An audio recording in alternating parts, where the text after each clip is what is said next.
Hello વિદ્યાર્થી મિત્રો, આજે આપણે ધોરણ 8 ચેપ્ટર નંબર 2 ધોરણ 8 ચેપ્ટર નંબર 2 એક ચલ સુરેખ સમીકરણનો અભ્યાસ કરવાના છીએ. બરાબર, નવું ચેપ્ટર આપણે ચાલુ કરીએ છીએ. પહેલું ચેપ્ટર આપણે પતાવી દીધું છે. બરાબર, આજે બીજું ચેપ્ટર એક ચલ સુરેખ સમીકરણ. તો કોઈ બી વસ્તુ શીખતા પહેલાં તેના વિશેનો અભ્યાસ, તે શું કહેવા માંગે છે, એક જાણવું બહુ જરૂરી છે. એક ચલ એટલે કે એક જ ચલ હોય. ચલ મીન્સ કે આ x પ્લસ y. તો જે આ x અને આ y છે બંને શું છે? ચલ. આ x અને આ y બંને શું છે? ચલ. પરંતુ બે ચલ થયા, એક x ચલ અને બીજો y ચલ. તો આ સમીકરણની અંદર શું હોય? માત્ર એક જ ચલ હોય, x. માત્ર એક જ ચલ x. આ ચલ થઈ ગયો, ચલ x. સુરેખ સમીકરણ કોને? સુરેખ એટલે જેની ઉપર એક જ ઘાત હોય. તો આની ઉપર કંઈ ના હોય તો એક ઘાત તો હોય જ. એટલે કે કંઈ ના દેખાતું હોય તમને સમજી લેવાનું કે એક ઘાત હોય. એટલે કે એક ચલ, આ એક ચલ. સુરેખ એટલે કે એક ઘાતવાળી સમીકરણ. સમીકરણ કઈ રીતે બને? x + 5 = 7. x + 5 = 7. આ સમીકરણ તૈયાર છે. આ શું થયું? સમીકરણ તૈયાર થયું. આ એક ચલ સુરેખ અને આના સાથે સરવાળો = આ x નો આની સાથે સરવાળો કરીએ તો 7 મળે. એનો મતલબ એવો થાય. તો એક ચલ સુરેખ એટલે એક ઘાત સમીકરણ. એક ચલ સુરેખ સમીકરણ, આનો મતલબ એવો થાય. તો એક ચલની વ્યાખ્યા જોઈએ તો એક ચલ સુરેખ સમીકરણ કોને કહેવાય?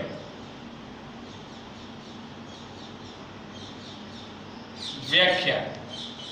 તો શું વ્યાખ્યા? સૌપ્રથમ એક ચલ સુરેખ સમીકરણ. એક ચલ સુરેખ સમીકરણની વ્યાખ્યા જોઈએ તો એક ચલ ધરાવતી સુરેખ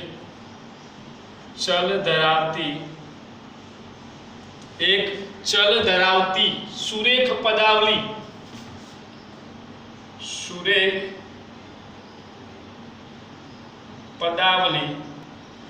એક ચલ ધરાવતી સુરેખ શું કહેવાય? સુરેખ પદાવલી.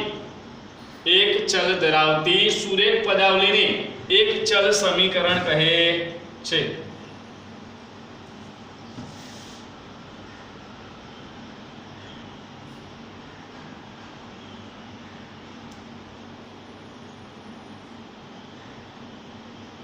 દાખલા તરીકે x + 5 = 7. x + 5 = 7 શું છે? એક ચલ સુરેખ સમીકરણ.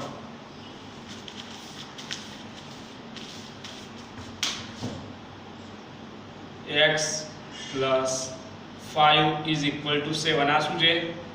એક ચલ સુરેખ પદાવલી. પદાવલી એટલે કે પદ. આ જે પદ થયા, આ એક ચલ થયું, આ સુરેખ. આ એક ચલ કેવું પણ સુરેખ, અને આ બંને પદ. તો સુધી વ્યાખ્યા એક ચલ ધરાવતી સુરેખ પદાવલી ને શું કહેવાય? એક ચલ સુરેખ સમીકરણ કહે છે. તો એક ચલ સુરેખ સમીકરણના ગુણધર્મો કયા છે? એના ગુણ છે, એનાથી શું કરી શકાય, કઈ વસ્તુ મેળવી શકાય, એ આપણે જોઈએ.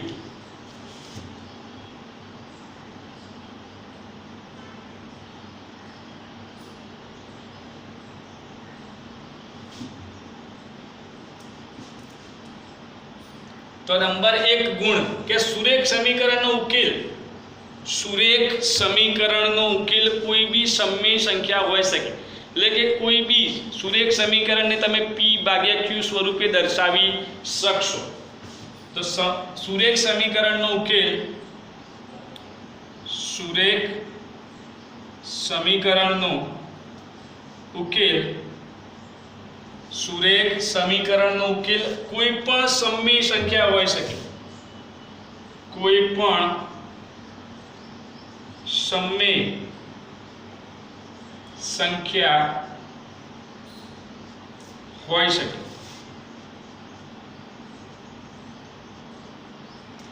એટલે કે કોઈ બી સંખ્યાને સુરેખ સમીકરણમાં કોઈ પણ દાખલા તરીકે p ભાગ્યા q સ્વરૂપે દર્શાવી શકાય. કોઈ પણ એટલે કે ધન હોઈ શકે, ઋણ હોઈ શકે, કોઈ બી સમય સંખ્યા હોઈ શકે. બરાબર. નંબર 2 શું કહે છે કે સુરેખ સમીકરણનો ઉકેલ પહેલો તો જોયું કે કોઈ બી સમય સંખ્યા હોઈ શકે. હવે સમય આ જે સુરેખ સમીકરણ હોય એની બંને બાજુ સુરેખ સમીકરણ હોય એની બંને બાજુ સુરેખ પદાવલી હોય છે.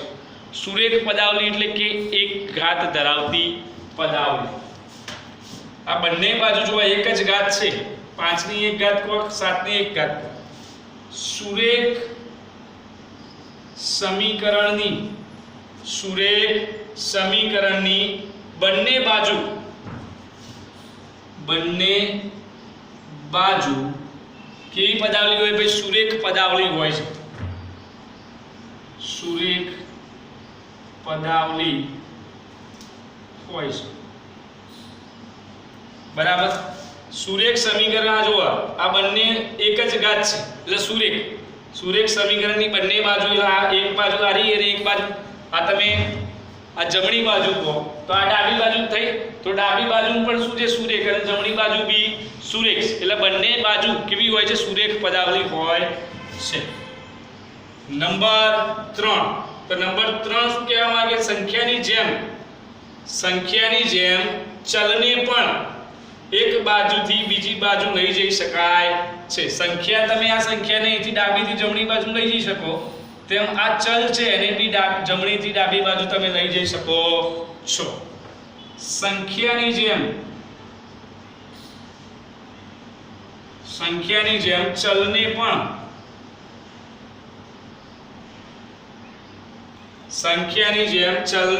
એક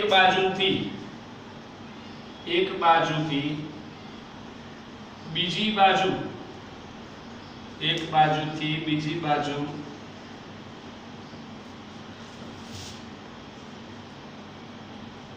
લઈ જઈ શકાય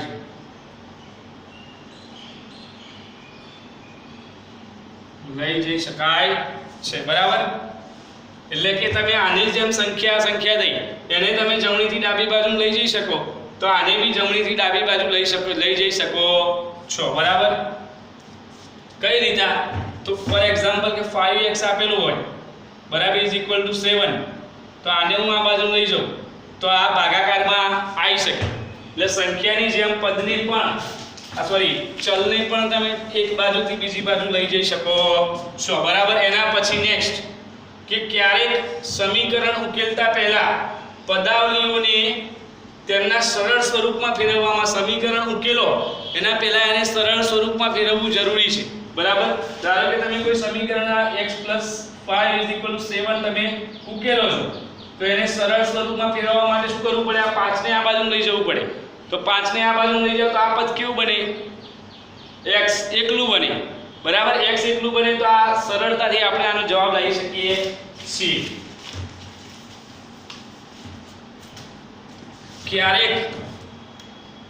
ક્યારેક સમીકરણનો ઉકેલ લાવતા પહેલા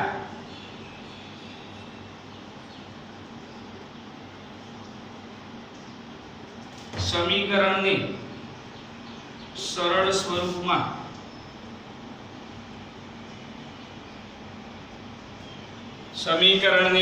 સ્વરૂપમાં ફેરવવું જરૂરી છે. બરાબર. સમીકરણને સરળ સ્વરૂપમાં ફેરવવું જરૂરી છે. હવે કેટલીક વાર સમીકરણ સુરેખ ના હોય, બરાબર, પરંતુ સમીકરણની બંને બાજુએ જે પદાવલીને સમીકરણ સુરેખ ના હોય તો એને સુરેખ બનાવવા માટે શું કરવું પડે? સમીકરણની બંને બાજુને યોગ્ય યોગ્ય પદાવલી સાથે ગુણાકાર કરવો પડે.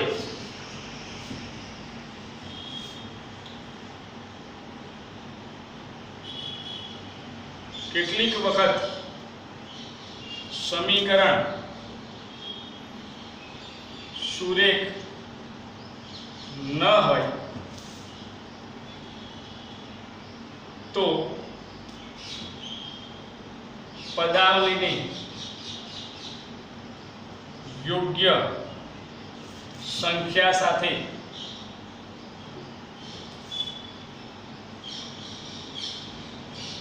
ગુણવામાં આવે છે. બરાબર. કેટલીક વખત સમીકરણ સુરેખ ના હોય તો એને યોગ્ય પદ સાથે ગુણવામાં આવે છે. બરાબર.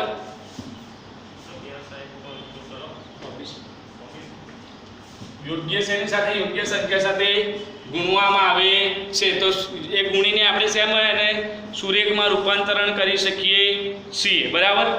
ફોર એક્ઝામ્પલ કે x² હોય તો આ કેવી થઈ? સુરેખ નહીં, દ્વિઘાત થઈ. તો x² ની આ x સાથે ભાગાકાર કરો, x સાથે ભાગાકાર કરો શું થશે? ઘાતની બાદબાકી.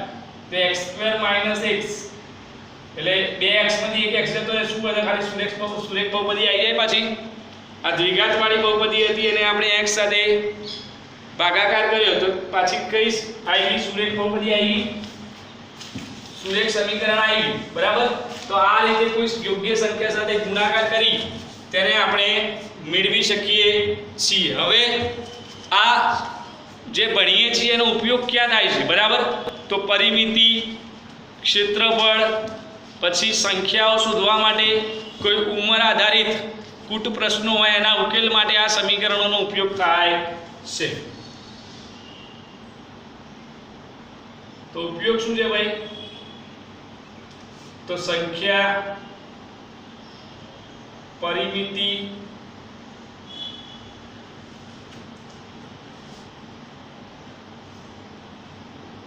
ઉંમર આધારિત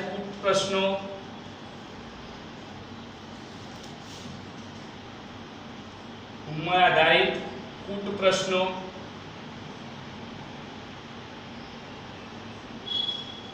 ઉકેલમાં આનો ઉપયોગ થાય છે.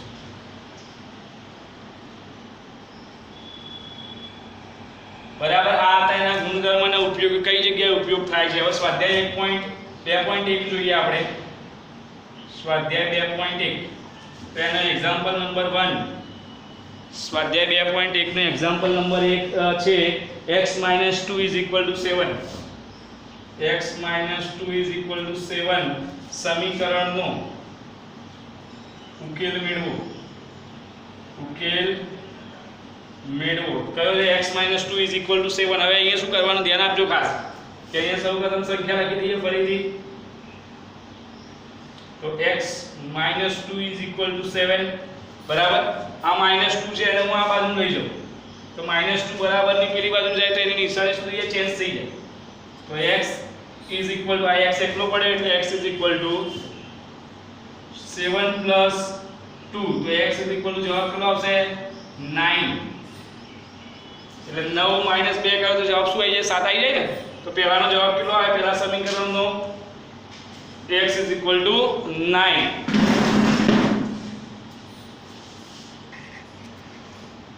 ચલો એના પછી નેક્સ્ટ એક્ઝામ્પલ y + 3 = 10.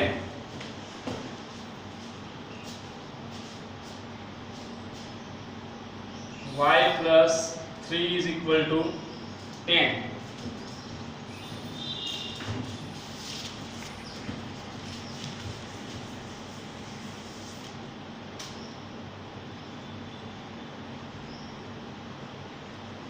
તો આનો ઉકેલ કઈ રીતે આવશે? તો પહેલા y + 3 = 10. બરાબર. આ ત્રણને હું આ બાજુ લઈ જાઉં ડાબી બાજુ તો y એકલો પડશે એટલે y = આ પ્લસ છે તો બરાબરની બીજી બાજુ લઈ જાઉં તો શું થઈ જશે? માઈનસ થઈ જશે. એટલે 10 - 3 = 7. y = શું આન્સર આવે? y = 7. Example number 3. તો એક્ઝામ્પલ નંબર 3 છે 6 is equal to z plus 2. 6 is equal to z plus 2. હવે જો અહીંયા આપણે આ z plus 2 6 આગળ છે તો z ને એકલા પાડીએ અને આ plus 2 ની કઈ બાજુ લઈ જઈએ જમણી બાજુ બરાબર તો 6 is equal to z plus 2 આ plus 2 કઈ બાજુ લઈ જઈએ આ બાજુ તો 6 minus 2 is equal to z 6 માંથી 2 જાય તો કેટલા વધે 4 તો 4 is equal to z અથવા z is equal to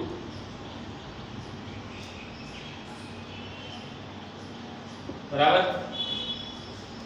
ફરી જોઈ લઈએ કે એક ચલ સુરેખ સમીકરણ શું એક ચલ એટલે કે એક જ ચલ હોય અહીંયા જુઓ તમે x x x એક જ ચલ y y ની જોડે ક્યાંય x નથી કે x ની જોડે ક્યાંય y નથી એટલે એક જ ચલ કેવો છે એક જ અને દરેકની ઘાત જુઓ દરેક ઉપર એક ઘાત આની ઉપર બે ઘાત આની ઉપર બે ઘાત દરેક ઉપર કેવી ઘાત છે એક જ ઘાત છે એક એટલે સુરેખ સમીકરણ અને પાછો કેવો ચલ એક જ ચલ બરાબર એના ગુણધર્મ જોયા આ સ્વાધ્યાય 2.1 ના 3 દાખલા જોયા બરાબર અને આ પછીનો નેક્સ્ટ લેક્ચરમાં અભ્યાસ કરીશું બરાબર થેન્ક યુ